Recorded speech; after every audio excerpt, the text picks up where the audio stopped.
pagat e ulta dhe çmimet e larta të banesave, po e detyrojnë rinjin të largohet nga vendi. Kush ka më shumë fajin në këtë rast? Qeveria, tregu apo vetë rinj? Kjo është pyetja për sot Tekov. Tregu, në shpimet për metër katror.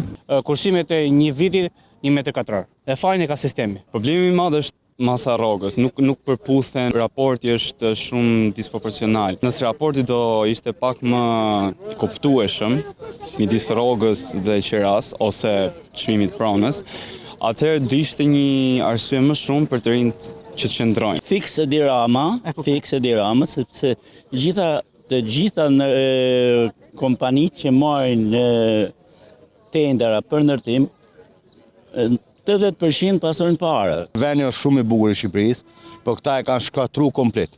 Do të thotë që e kanë shkatruar komplet. E ka fajin sistemi apo tregu? Sistemi, tregu, po këta e bëjnë për vetë të e bëjnë. Çdo gjë e bëjnë për vetë, po populli shkret, s'ka ç'a të bëjë. Rinia shqiptare duhet punoj fort. Duhet punoj fort, pra është edhe kjo. Po fort dhe fort, sepse ne kemi qenë të dy në emigracion dhe kemi bërë nga 2 deri 3 punë. Edhe atje. Dhe atje. Pra nuk është e thjeshtë dhe atje. Jo, dhe kemi punuar deri në 14 orë, pa pushim të shtunë të dielë, që kemi arritur të marrim shtëpi. Është e pamundur. Për atë po dalim protestë për ditë.